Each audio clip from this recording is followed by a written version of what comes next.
Hello, all you hardcore boxing fans out there. How you doing? It's Russ here from Poker's Corner, the biggest gob in sport. We say the things on here, so nobody dare say. How are you doing, Michael? Hi there, Russell. Nice to see you again. I know where you are, lad. You're in Viva España. Oh, yeah? I am. I am in a gaff in Murcia, in Spain. So we're back on the channel now. It's better than sat in Hussey Arms in Brown Hills with me, innit? I've took a new job, as you know, over in Spain. Happy. So been a few bits going on in my life over the last few months. So I haven't been on the channel, but I'm back now. And yeah, You all good. always drop on, Michael, don't you? Pop, pop, bang. uh, what's the weather like over there? 27. I've been in the office for the last 2 days, so but it's 27. The lowest it goes about Christmas time, it's like, 12, something like that. So it's good. Are you there 3 weeks? You all right? Well, you just like I'll be working here most of the time, but I'll be back in the UK sometimes, but you just fly between the two, so got You're a not nice little bothered. place in there. It's all right, man. You're not bothered. Nah, it's all good. Nice What beer, about that few flash nice gaff? What about that flash gaff you've got? What are you going to do with that? Just leave it. yeah, yeah. You must be off your rocker. Should we get me key to that kid? Get me out of here. uh, okay. I want to talk to you. I know we spoke about this before, but somebody sent me some silent bans. Now, 2 seconds. 2 seconds. Little Ebony Bridges is 2 year out of the ring next month, is it? Shannon Courtney's 2 year out at ring next month. Felix Cash just did the same, didn't they? Well, what's going on? Are they all on it? We're not going to get to know because it's the signing non-disclosures, aren't they? But I spoke to a lawyer friend of mine today. It weren't Celia, who was a good friend of mine from Manchester. She advises a few of us with a few bits and bobs, and my pal Frank. So if not, you won't see it. We're a bloke actually, and he was saying to me that if anybody breaks these non-disclosures, it's pretty serious stuff. Like, so they all know to keep the mouth shut. You know, like Johnny Nelson, old horsecock, he was blabbing that he definitely knows three people. And well, why don't they just not drop the names? But Eben is not fought since. Let's have a look. Where was she? No, last time Ebony Bridges fought in England was in Leeds, Christmas 2022. That's the last time she fought in England. Shannon Courtney, October 2022, last time she fought in England. Conor Benn, April 2022. So Dylan White, November 2022. So do they think we're stupid, these people? We're not saying the juicing, we're not saying that. It's allegedly, but in the peak years, these people are inactive in their own countries. I ain't buying it. I don't know about you or people that are watching this, but I ain't buying it. What do you think? Now, like I said, obviously, Felix Cash just fought Tyler Denny, didn't he? But even before that, everyone was saying he was on a silent ban, wasn't they? And the thing is, with stuff like this, normally, when it gets said, there's like, obviously, I don't know, and I can't come on here and say it's absolute categoric fact because I'll be in court as well. But normally, when these rumours are going about, they don't come from nowhere, do they? Do you know what I mean? How long were Felix Like, Cash? he was 2 years out of the ring before he fought Tyler, didn't he? And he was Out at rubbish when he fought UK? Tyler, didn't he? 2 year out at UK? Yeah, yeah. He was 2 year out full stop. Let me just have a look because I've already had a legal issue in the last couple of weeks for getting a couple of things wrong. And I don't want any more nonsense on here because they're doing the best to cut my legs off now. Let's have a look. Felix Cash. Yeah. No, we were 18 months. Felix Cash was Leeds, and then he fought Tyler Demi, 18 months. Well, it was a fair while he was out for anyway. And even Tyler Denny, when they were doing the press conferences, even he was accusing Felix Cash of being on a silent ban in the press conferences. So even he's heard about it and stuff. And I just think when stuff like this goes on, I can get why they would do it. Like they don't want their name to be tarnished and stuff. But you'd have to be like a total naive fan to think all 5, 6 of them people have all been out the ring for that long just by coincidence. Yeah. Yeah, it's a bit mad, So we isn't it? don't know which ones are guaranteed to be on, but I'd say at least 1 or 2 of them definitely will be on. I just, I'd be surprised that Shannon Courtney would mess about with it because she ain't got no shape to her. Ebony is from the bodybuilding world, isn't she? She was, I don't know if she had a pro card, but she was a bodybuilder once she'd been in competitions and that wouldn't surprise me. Shannon, you wouldn't say she had shape for it, but then again, Yui got accused, didn't he? And you wouldn't say Yui and Tyson had the shape, would you? You know, if they were taking it, well, get your money back. Do you know what I mean? Go get a full refund. But I don't believe that. I don't know. I mean, I don't know what to believe. You know, we're going around in circles with it, aren't we? I mean, it's the people that have got off with it that we don't know about. And I mean, me and Julian used to go on about it a lot, and it's what you don't know, isn't it? You know, it leaves a bad taste in my mouth. I don't know. What do you think, Michael? Yeah, I agree. I just think, especially for the people that they fought, that's the other thing. So, say for example, one of them above fighters that we've just mentioned fails a drugs test. Yeah. I think whoever it is, don't matter. If you fail a drugs test, the person that you fought deserves to be told, and they should be able to go around telling everyone. Do you know what I mean? You've put something in your system that could potentially kill or damage or seriously hurt this guy. He's gone in the ring with you. He's passed all his drug tests. He's clean. He's done whatever he's been asked of him. That guy deserves, in my opinion, to be told what a scumbag you are for trying to cheat to really hurt him and take drugs. Do you know what I mean? Yeah. Morally, of this is supposed to be a moral sport with gentlemen and all this from all the years. If you've took drugs and you've gone in that ring to hurt someone, he should be told, by the way, this guy's failed a test. It shouldn't be covered.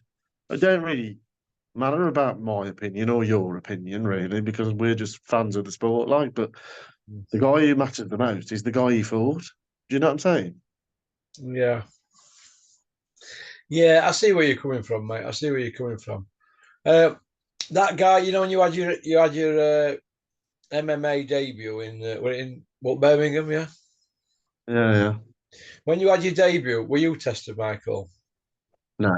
You don't get tested for it. My mate's a professional boxer. He's had 6-0 fights. He's never been tested And once. you didn't have you weren't drug tested. So the guy that you were fighting, he weren't drug tested, were you? No, Did you feel during that fight that he can whack this guy, no.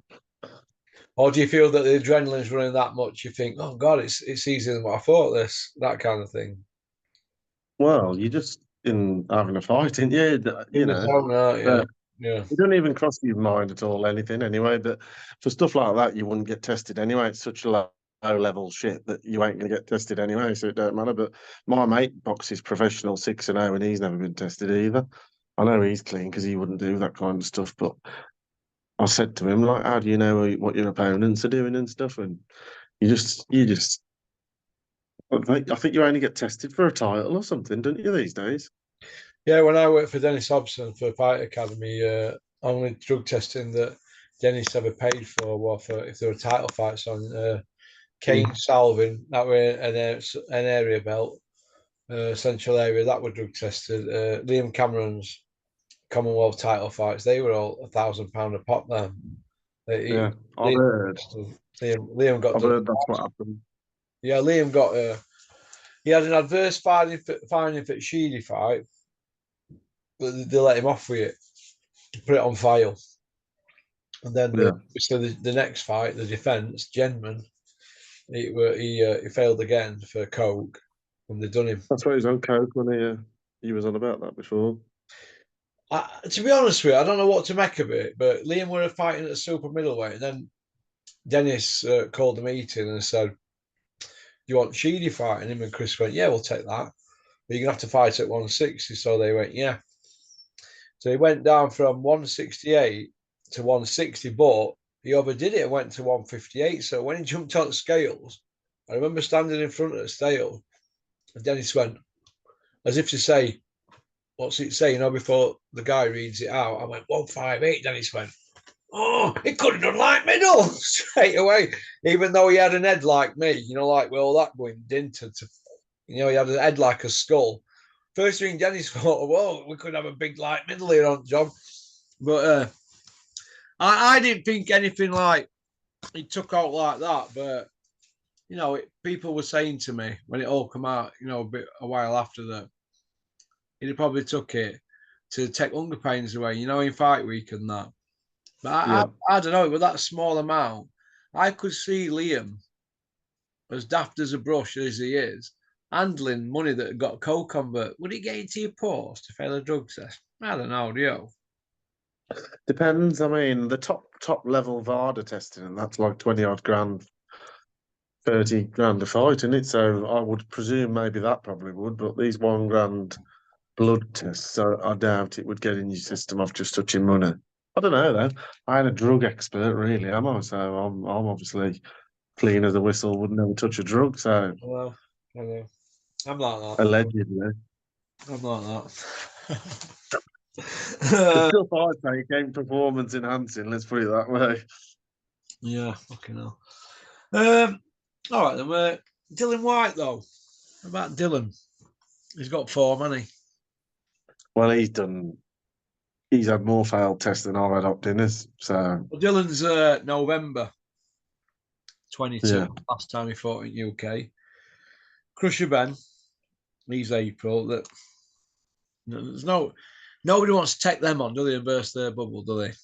no, but didn't Dylan White actually fail a drug test and then it's been overturned? That's what happened with him, didn't it? Yeah, but he failed. He failed one in K1.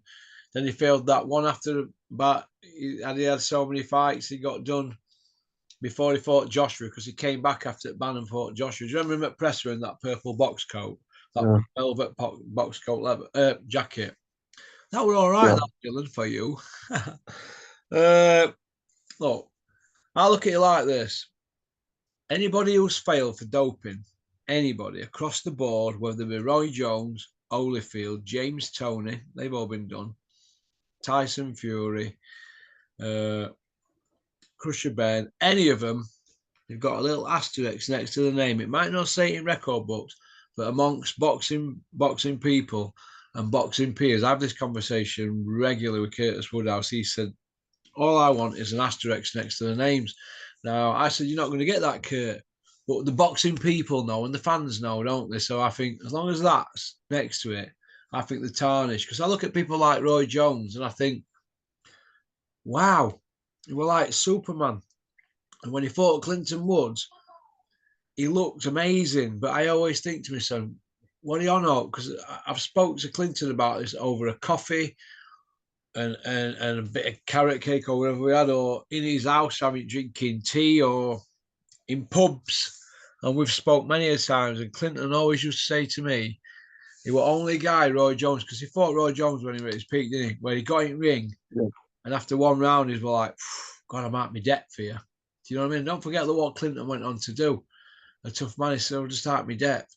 And what people out the depth against him because he was juicing, because we're never going to know. He's never going to admit that. But when you look, and when he got done down the line, you always think, well, if they're going to cheat at this age, why are they doing it earlier? You know? yeah. But then he'll always say, because I was so good when I was younger, I wanted to be that good when I was older, so I was taking drugs to level it out. You'll never know, well, yeah, you're never going to know stuff like that. But Well, all I would want to do if I was a fighter fighting at that kind of any level, all I want to know is that guy's clean. Do you know what I mean?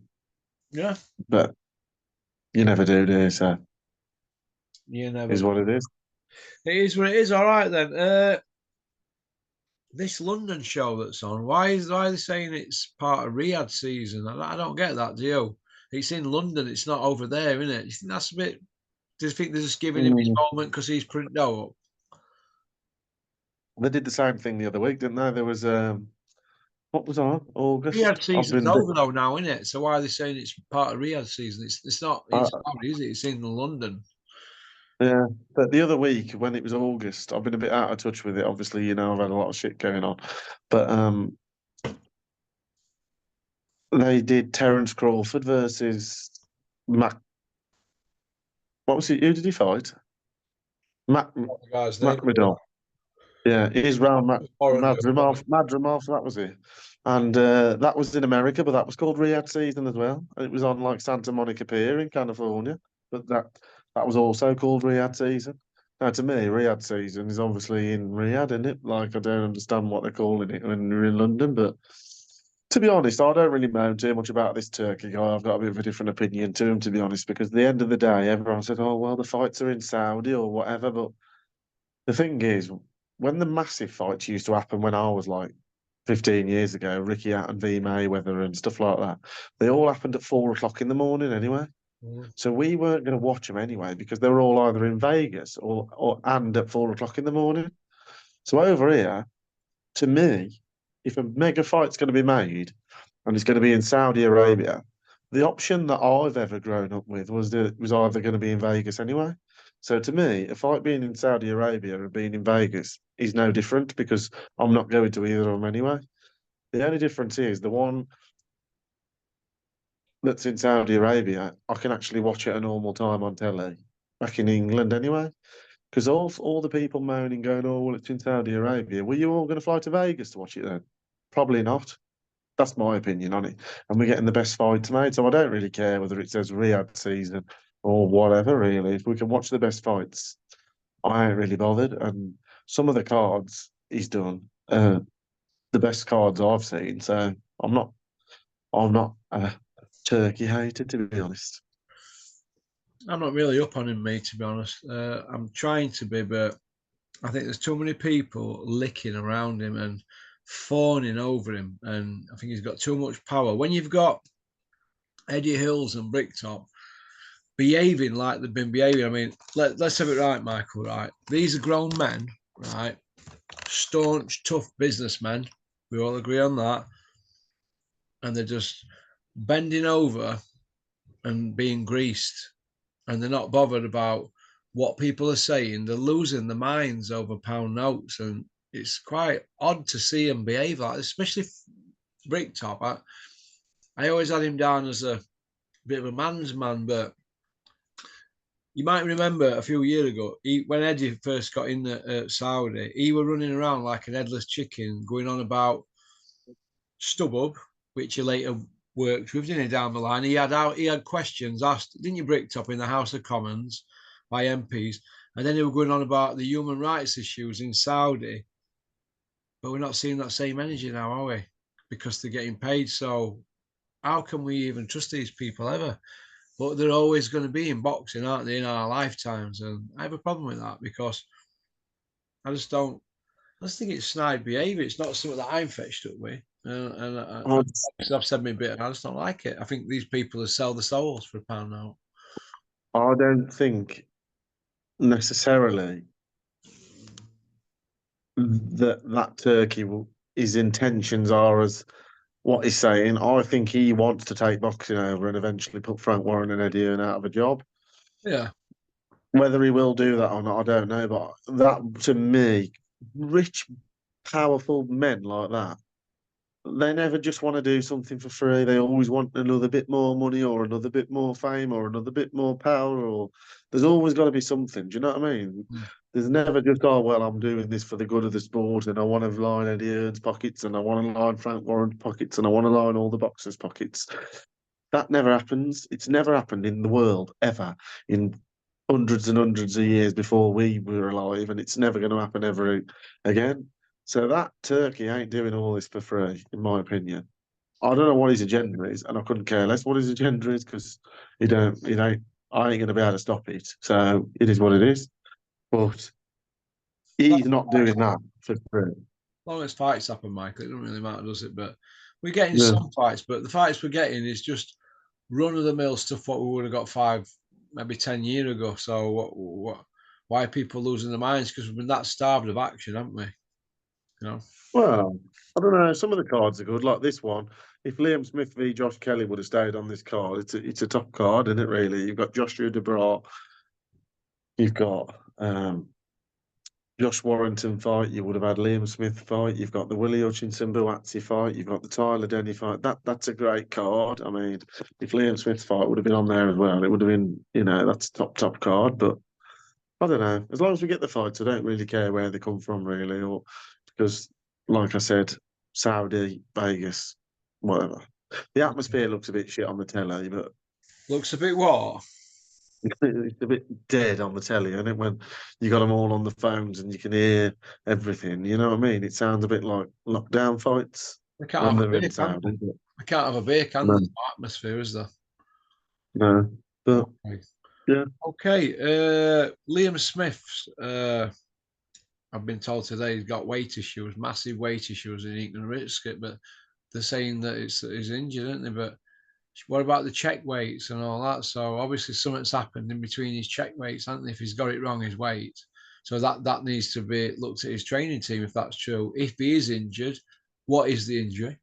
We're hearing all yeah. sorts. He needs to come out and speak. Or has Liam Smith been got at to fight Eubank after he beats this Seravariti or whatever it's called, and they're going to have a trilogy on Sky. I'm hearing that as well, so it's going to be interesting. But I would have thought Liam Smith's pulled out because he had a better offer, and Josh Kelly was an hard night's work for him. And if he loses to Josh Kelly, he's just going to become a gatekeeper, isn't he? So Yeah. never get the Eubank trilogy. So I think they've come to the table with that one, me personally, and he's got his trilogy. But we're going to see, aren't we?